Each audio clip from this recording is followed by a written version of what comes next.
بسم اللہ الرحمن الرحیم۔ ناظرین، آج 24 ستمبر ہے، ہفتہ کا دن، شام کا وقت، سن 2022۔ آپ کا اپنا میزبان جاوید اقبال آپ کے اپنے یوٹیوب چینل پہ نئے پروگرام کے ساتھ ایک مرتبہ پھر بفضل خدا حاضر خدمت۔ السلام علیکم ورحمۃ اللہ وبرکاتہ۔ کیسے ہیں آپ سب لوگ؟ ٹھیک ہیں؟ سب سے پہلا اور مین سیگمنٹ شام کو ہوا کرتا ہے آج کی کہانی ہے، تو کہانی میں آپ کی خدمت میں پیش کرتا ہوں۔ ہوا یہ کہ کوئی بہت بڑا دور دراز کا وسیع و عریض خوشحال ملک تھا۔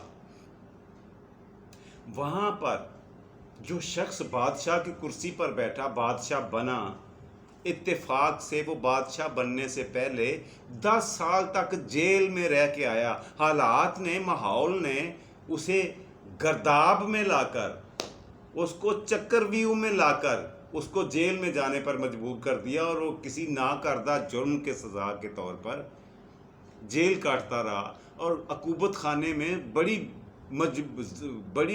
بے کسی کی حالت میں اس نے وہ دن گزارے، 10 سال کا عرصہ۔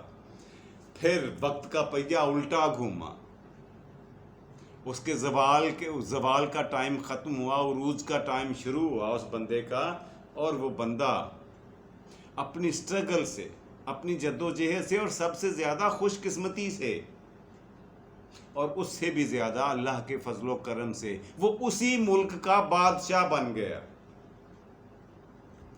اچھا، بادشاہ بننے کے بعد سب سے پہلے تو اس نے اپنے دربار میں اور اپنے ملازمین میں، افسران میں، وزیروں مشیروں میں، سب کے اندر ڈسپلن، صلہ رحمی اور نرم دلی کا سب درس دینا شروع کیا، اور چن چن کر اپنے دربار میں انہی افسروں کو، وزیروں مشیروں کو، سفیروں کو رکھا جو دوسروں کے ساتھ صلہ رحمی کا برتاؤ کرتے تھے، نرمی کا برتاؤ کرتے تھے، سختی سے پیش نہیں آتے تھے، کسی پر ظلم اور تشدد نہیں کرتے تھے، اور نہ اسے پسند کرتے تھے اور ہونے بھی نہیں دیتے تھے۔ خیر، جو میں آپ کو بات سنانا چاہ رہا ہوں، وہ ایک دن اپنے سٹاف کے ساتھ، اپنے عملے کے ساتھ بادشاہ سلامت باہر سیر سپاٹے کے لیے سڑک پہ کے اوپر، شہر کی ایک سڑک پہ نکل کھڑے ہوئے۔ چلتے چلتے کافی دور تک چلے گئے تو ان کو دوپہر کی بھوک لگ گئی۔ انہوں نے کہا کہ یہ قریبی ہوٹل ہے، چلیے اس میں بیٹھ کر کھانا کھاتے ہیں۔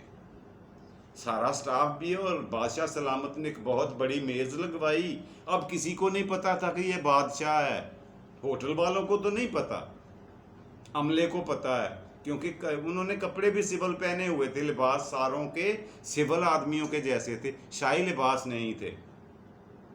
بہت بڑا ٹیبل لگوا کر اس کے ارد گرد کرسیاں لگوائیں اور بیٹھ گئے جی، یا یوں کہہ لیں کہ ایک دسترخوان بچھوا لیا، اور وہاں کے اطراف میں بیٹھ گئے ایک دائرے کی شکل میں۔ اور بادشاہ سلامت نے آرڈر دیا، اپنے ساتھیوں سے پوچھ کر ویٹر سے کہا کہ یہ چیزیں بنا کے لاؤ، ہم کھانا کھانا چاہتے ہیں۔ ویٹر چلا گیا بنانے کے لیے۔ بادشاہ سلامت کی نظر دوسرے ٹیبل پر، دوسرے کارنر پر، دوسری نکر پہ پڑی، اور وہاں پہ ایک آدمی بیٹھا ہوا کھانے کا انتظار کر رہا تھا۔ اس نے بھی آرڈر پلیس کیا ہوا تھا ویٹر کو، اسی ہوٹل میں، اسی کمرے میں۔ بادشاہ سلامت نے اپنے سٹاف آفیسر سے کہا، وہ آدمی دیکھ رہے ہو جو کونے میں بیٹھا ہوا ہے کارنر میں، اور وہ بھی ویٹ کر رہا ہے کھانے کا؟ سٹاف افسر نے کہا، جی میں دیکھ سکتا ہوں، مجھے نظر آ رہا ہے۔ بادشاہ سلامت نے حکم دیا کہ اس بندے کو جب کھانا مل جائے تو کھانا یہاں پہ لگواوا ہماری ٹیبل پہ، یہ بھی ہمارے ساتھ بیٹھ کے کھائے گا۔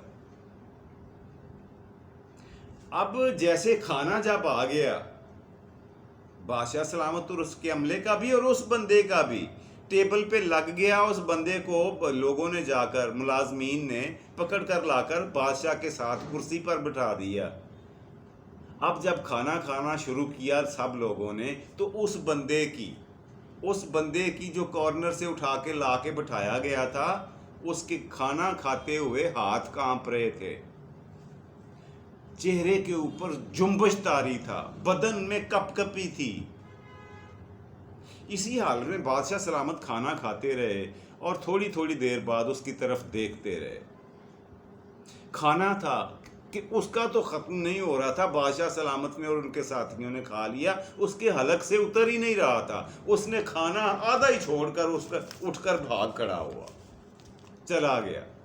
سٹاف افسر اس کے پیچھے بھاگنے لگا، سیکیورٹی گارڈ، بادشاہ سلامت نے منع کیا کہ نہیں، اس کو پکڑ کے لانا میرا مقصد نہیں ہے، تمہیں کس نے کہا؟ تمہیں میں نے کوئی حکم نہیں دیا کہ اس کو پکڑ کے لاؤ، زبردستی سے لا کے بٹھاؤ، جانے دو، اگر اس کی مرضی اور منشا یہی ہے، جانا چاہتا ہے تو جائے۔ اب اس کے بارے میں اسی ٹاپک پہ گفتگو شروع ہو گئی بادشاہ اور اس کے ملازمین میں۔ ایک ماہر نے، سیانے نے یہ کہا کہ یہ بندہ لازماً بیمار ہے، نحیف ہے، کمزور ہے، اس کے جسم میں نقاہت ہے، کمزوری ہے، کسی بیماری کی وجہ سے، جس کی وجہ سے اس کے ہاتھ پاؤں، سر بھی کانپ رہا تھا، جسم سے پسینے چھوٹ رہے تھے، اور اس کا مارے گرمی کے برا حال ہو رہا تھا۔ بادشاہ سلامت کے چہرے پہ مسکراہٹ آئی۔ بادشاہ سلامت نے کہا جی اور کوئی دوسرا بتائے کہ اس کی کیا وجہ ہو سکتی؟ دوسرا، تیسرا، چوتھا، جو بندے 8-10 ساتھ تھے بادشاہ سلامت کے، اعلیٰ عہدے دار تھے، سمجھدار تھے، تعلیم یافتہ تھے، انہوں نے اپنی اپنی رائے دی، اور سب نے آلموسٹ وہی بات کی، کم و بیش وہی، کہ یہ کسی بیماری یا ذہنی پریشانی کا نتیجہ ہو سکتا ہے، اور تو کوئی بات نہیں ہے۔ اب بادشاہ سلامت نے کہا میری باری ہے، میں بتاتا ہوں اس کی یہ حالت کیوں ہوئی تھی، اس کا صرف مجھے پتا ہے، آپ لوگوں میں سے کسی کو علم نہیں ہے۔ وہ ساروں کے کان کھڑے ہو گئے کہ ایسی کیا بات ہے؟ بادشاہ سلامت نے کہا بات یہ ہے کہ میں بادشاہ بننے سے پہلے ایک عقوبت خانے میں، ایک جیل میں رہ کے آیا ہوں کئی سال تک۔ یہ بندہ وہاں کا جیلر تھا، وہاں کا آفیسر تھا، ہائی رینکنگ افسر تھا، اور یہ میرے اوپر، میرے مخالفین کے کہنے پر، انتہا درجے کا، پرلے درجے کا بدترین تشدد اور برا رویہ رکھتا تھا۔ میرے پانی مانگنے پر یہ میرے اوپر گندگی گرا دیتا تھا، میں کھانا مانگنے پر مجھے یہ جوتے اپنے اتار کے دیتا، کہتا یہ کھا لو۔ اب ان حالات میں نے اس کے ساتھ گزارا کیا ہے، آپ لوگوں میں سے کسی نے نہیں، لیکن میں نے اس کو اور اس نے مجھے پہچان لیا ہے، اور اس کو سمجھ آ گئی، سن تو اس نے پہلے بھی لیا ہوگا، آج اس نے دیکھ بھی لیا کہ میں اسی ملک کا بادشاہ بن چکا ہوں۔ یہ جو اس کے چہرے پہ آپ کو جسم پہ کپ کپی، پسینہ اور تھر تھراہٹ نظر آ رہی تھی، یہ کسی بیماری کا رد عمل نہیں ہے، بلکہ خوف کی وجہ سے ایسا ہو رہا تھا، ڈر کی وجہ سے۔ وہ سوچ رہا تھا کہ بادشاہ سلامت اگر چاہیں تو ابھی کے ابھی میری گردن اڑا سکتے ہیں، اور مجھے انہوں نے دور سے اٹھا کر اپنے پاس بٹھایا ہی شاید اس لیے ہے کہ مجھے قتل کر دیں گے۔ اب سارے وزیروں، سفیروں، مشیروں نے بادشاہ سلامت کی بات کو غور سے سنا اور کہا کہ بادشاہ سلامت آپ نے اسے جانے کیوں دیا ہے؟ جتنا ظلم و جبر، تشدد اس نے آپ کے اوپر کیا ہے، آپ کا تو بنتا تھا کیوں کم از کم اس کے برابر تو سزا دیں اسے۔ بادشاہ سلامت نے کہا سوال آپ نے یہاں کر دیا ہے، اس ٹیبل پہ، اس ہوٹل میں بیٹھے بیٹھے، لیکن اس سوال کا جواب میں دربار میں جا کر سارے درباریوں کے سامنے، تمام وزیروں، مشیروں اور ملازمین، افسران کے سامنے دوں گا۔ اگلے دن کچہری لگی، دربار لگا جی، سارے لوگ جمع تھے، صبح کا وقت تھا، سارے تر و تازہ تھے۔ بادشاہ سلامت نے وہ سارے کا سارا واقعہ سب کو سنایا، اور پھر یہ کہا کہ مجھے میرے مشیران نے، وزیروں نے، میرے خیر خواہوں نے، میرے ہمدردوں نے، میرے پیاروں نے مجھے مشورہ دیا کہ اس کو ابھی کے ابھی سزا دے دی جائے، اور اگر سمجھو تو میں نے اسے ایسی سزا دی ہے جس سے بڑی سزا دنیا میں نہ اب تک پہلے کبھی کسی نے دیکھی ہے، نہ اب دیکھے گا، اور وہ سزا یہ ہے کہ میں نے اسے معاف کر دی ہے۔ اس سے بڑی سزا اور بدلہ اور ہو کوئی نہیں سکتا کہ میں نے اسے فی سبیل اللہ، راہ خدا میں، صرف اور صرف خالق کائنات کی مرضی اور منشا، اس کی خوشی کی خاطر اس کو معاف کر دیا ہوا ہے۔ اب کی بات نہیں، اسی وقت جب میں جیل سے نکلا تھا تو اس کو معاف کر دیا تھا، لیکن اس کے دل میں ابھی تک وہ کھٹک تو ہے، اس کو سارا نقشہ اس کے ذہنوں میں، اس کی آنکھوں کے سامنے چل رہا تھا جب وہ کھانا کھا رہا تھا۔ بادشاہ سلامت نے کہا سنیے میری بات، میں بہت کم عقل، کم فہم، ایک عام اوسط درجے کی ذہانت رکھنے والا آدمی ہوں، مگر کچھ گزارشات ہیں آپ لوگوں سے میری،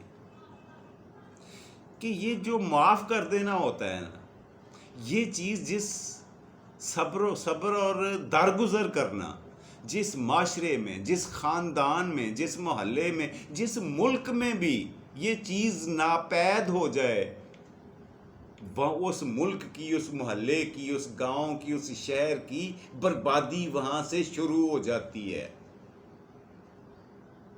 اور ملک میں امن و امان اور خوشحالی آ ہی اسی طرز سے سکتی ہے کہ صبر و شکر سے کام لیا جائے، اور نمبر 2 درگزر کیا جائے، اور معاف کر دینا یہ بزدلی کی نشانی نہیں ہوا کرتی، یہ ڈر اور خوف کی علامت نہیں ہوا کرتی، طاقت رکھتے ہوئے بھی، اپنا بدلہ لے لینے کی طاقت، استطاعت اور ہمت رکھتے ہوئے بھی اپنے دشمن کو معاف کر دینا، اس سے بڑی دلیری کوئی نہیں، اس سے بڑی بہادری کوئی نہیں، اس سے بڑی دریا دلی کوئی نہیں، اس لیے کہ یہ کام کوئی دلیر، کوئی بہادر، بڑے جگرے والا بندہ ہی کر سکتا ہے۔ بزدل آدمی، کمینہ آدمی، گرا ہوا آدمی ایسا کر ہی نہیں سکتا۔ وہ ہمیشہ کسی نہ کسی ٹائم کی، وقت کی آڑ میں لگا رہتا ہے کہ کوئی موقع، کوئی واقعہ، کوئی ایسا وقت آئے کہ میں اس بندے سے اپنے ساتھ کی جانے والی زیادتی کا بدلہ لوں۔ لیکن یاد رکھیں کہ کسی کو معاف کر دینا، اس سے بڑا بدلہ اور کوئی ہو نہیں سکتا، جس کی جزا آپ کو اس دنیا میں ملے گی، اور اگلے جہان میں تو پتہ نہیں خالق کائنات کن کن نوازشات سے آپ کو نوازے گا ایسا کرنے والوں کو۔ تو خدا را لوگوں سے بدلہ لینے کی آگ میں جلنے کی بجائے لوگوں کو معاف کر دینا، عفو و درگزر سے کام لینا سیکھ لو۔ اس میں افراد سے لے کر اقوام تک، ایک سنگل بندے سے لے کر پورے ملک کی عوام تک کا بھلا اور بھلائی اس سیگا راز میں ہے، اس میں پوشیدہ ہے، اس گتھی میں بندھی ہوئی ہے۔ یہ تھی ناظرین آج کی کہانی جو میں آپ کے خدمت میں پیش کرنا چاہ رہا تھا۔ بڑھتے ہیں آج کے پروگرام کے دوسرے اور مزیدار سیگمنٹ کی طرف۔ بڑا آپ کا فیوریٹ اور بہترین سیگمنٹ ہوا کرتا ہے آج کا سوال، مگر پہلے میں یہ پوچھوں گا کہ پچھلے پروگرام میں بھی تو میں نے آپ سے ایک سوال کیا تھا، وہ یہ تھا کہ پاک آرمی کے پاس سب سے پہلا جو میزائل آیا، انہوں نے متعارف کروایا، اس کا نام کیا تھا؟ اس کا نام تھا جی رہبر میزائل، جو سب سے پہلے، اب تو خیر درجنوں ہیں خیر سے، اور ایک سے بڑھ کر ایک میزائل پاکستانی آرمی کے پاس ہے، اور یہ ہماری سیکیورٹی کے ضامن بھی ہے، ہمارے تحفظ کی ضمانت ہے۔ خیر بڑھتے ہیں آج کے پروگرام کا اگلا سوال جو میں نے آج آپ سے پوچھنا ہے۔ آج کل آپ نے بڑا تذکرہ سنا ہوگا گوادر کا، بندرگاہ گوادر، اپنی سمندر کے کنارے پر گوادر، یہ پاکستان کی اپنی نہیں تھی، شروع سے نہیں تھا یہ علاقہ پاکستان کا۔ پاکستان بننے کے بعد ایک ملک سے خریدا تھا پاکستان نے، یہ بندرگاہ خریدی تھی۔ آپ نے بتانا ہے کہ کس سال میں، چلیے یار میں بتا دیتا ہوں، یہ 1958 میں خریدی گئی تھی۔ اب آپ نے یہ بتانا ہے کہ کس ملک سے خریدی تھی یہ بندرگاہ، ملک کا نام آپ بتا دیں۔ یہ تھا جی آج کا سوال۔ امید ہے کئی لوگوں کو پتا ہوگا، اور یہ بھی کبھی توقع ہے کہ کل تک کئی لوگ جواب بھی دیں گے۔ تو بڑھتے ہیں پروگرام کے تیسرے آخری مزیدار آپ کے فیوریٹ سیگمنٹ کی طرف، اور وہ ہے آج کا شعر۔ آج کا شعر جو میں آپ کی خدمت میں آپ کی پیش کرنا چاہتا ہوں، آپ کے سامنے رکھنا چاہتا ہوں، وہ یہ ہے کہ ہزاروں ڈگریاں لے کر علم پر دسترس پا کر، ہزاروں ڈگریاں لے کر علم پر دسترس پا کر، چھلکتے لفظ آنکھوں سے، نہ پڑھ پاؤ تو جاہل ہو۔ یہ تھا سر آج کا پروگرام، بھی اسی پہ ختم کرتے ہیں۔ شعر ختم ہوا تو پروگرام ختم، تیسرا سیگمنٹ ختم۔ اپنے میزبان جاوید اقبال کو اجازت دیجیے، اپنا اور اپنے پیاروں کا ڈھیر سارا خیال رکھا کریں، خوش رہیں، خوش رکھیں، خوشیاں سمیٹیں اور خوشیاں بانٹیں۔ رب رکھا اور پاکستان زندہ باد۔